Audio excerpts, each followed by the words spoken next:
நண்பர்களே வணக்கம். இன்று நான் ஒரு வேறு லெவல் டாப்பிக்கோட வந்திருக்கேன்.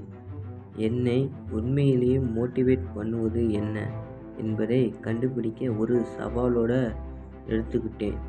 அது மட்டும் இல்லை, நீங்களும் கூட உங்கள் வாழ்க்கையில் என்ன தான் உங்களை முன்னே தள்ளுது என்பதை அறிய இந்த பயணத்தில் என்னோட சேரலாம். ஆரம்பிக்கலாமா நண்பர்களே? மோட்டிவேஷன் என்றாலே அது நம்ம உள்ளே எரியும் ஒரு தீ. அதுதான் நம்மை காலையில் எழுந்து கஷ்டங்களை எதிர்கொள்ள இன்னும் உயரம் போக தூண்டுகிறது.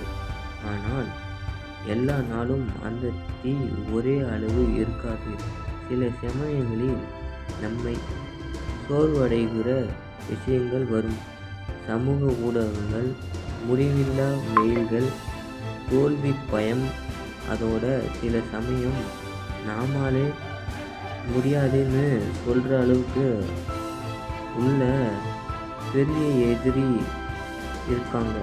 சில நாட்களில் உலகமே நமக்கு எதிரியாக இருக்கும் மாதிரி தோணும். அந்த நேரத்தில் நம்ம சக்தியை சந்தேகப்படுவோம்.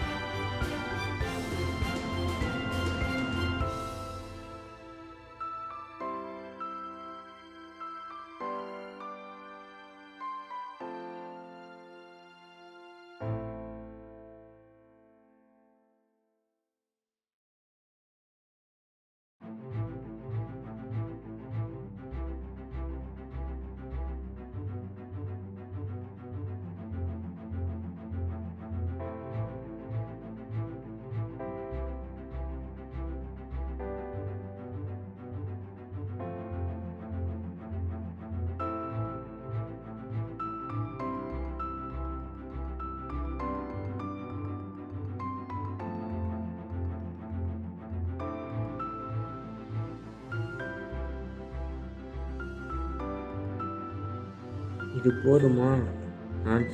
என்னால் செய்ய முடியுமா என்ற கேள்விகள் நம்மை தள்ளி போடுகிறது. ஆனால் நண்பர்களே, அந்த நேரத்தில் தான் நம்ம தொடங்கிய காரணம் நினைவு வரணும். நம் கனவுகளுக்காக போராட ஆரம்பித்தது ஏன் என்பதை நினைச்சாலே மீண்டும் அந்த தீ பற்றி பாயும். நம்மை சுற்றி முக்கியமாக ஒரு சப்போர்ட்டிவ் நெட்வொர்க் இருந்தால் நம் வாழ்க்கை பாதி வெற்றி அடைந்துவிடும். உங்களை நம்புகிற ஒரு கம்யூனிட்டி இருந்தால் போதும் நண்பர்களே. எந்த சவாலையும் எதிர்கொள்ள தைரியம் வந்துடும். அதே மாதிரி நம்ம சூழலும் முக்கியமும், ஒரு அழகான இடமும் நம் மனசையும் குழப்பம். ஆனால் ஒரு ஒழுங்கான இடம் நம் கவனத்தையும் உழைப்பையும் உயர்த்தும். இன்ஸ்டியூட் அப்படின்னு சொல்லக்கூடிய மோட்டிவேஷன் உள்ளே இருந்து வரும் ஆர்வம். உதாரணம், ஒரு இசைக்கலைஞர் தன் இசையிலேயே ஆனந்தம் அடைகிறான். பணத்துக்காக இல்லை. வெளிப்புற காரணங்கள், பரிசு அல்லது புகழ் மாதிரியானவை இரண்டு முக்கியம் தான். ஆனால் உள்ளார்ந்த ஆர்வம் தான் நீண்டகால வெற்றிக்கு காரணம். உதாரணம், ஜே.கே. ரவுலிங் அப்படின்னு உங்களுக்கு யாருக்கும் தெரியாது. ஹாரி பாட்டர் எழுத்தாளர் ஜே.கே. ரவுலிங் ஒரு சிங்கிள் மாம் தான். ஒரே ஒரு அம்மா தான் அவருக்கு. வாழ்க்கையில் நிறைய சிரமங்களே அவர் வாழ்க்கையில் இருந்தது. ஆனால் அவங்க கனவு ஒரு மாய உலகம் அப்படின்னு உருவாக்கணும். ஒரு மாய உலகம் உருவாக்கணும்னு அவரோட கனவு. அந்த தீய அவங்களை முன்னே தள்ளி சென்றது.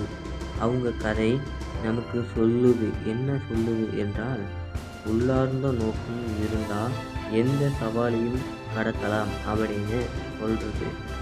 நீங்கள் பெரிய கனவு வைத்திருந்தால் அதை சிறிய இலக்காக பிரித்து செய்யுங்கள். ஒவ்வொரு சிறிய வெற்றியும் உங்கள் மோட்டிவேஷனை மீண்டும் எரிய வைக்கும். நான் கூட கடினமாக காலத்தில் இதை பின்பற்றினேன். அந்த சிறு வெற்றிகள் தான் என்னை நிமிர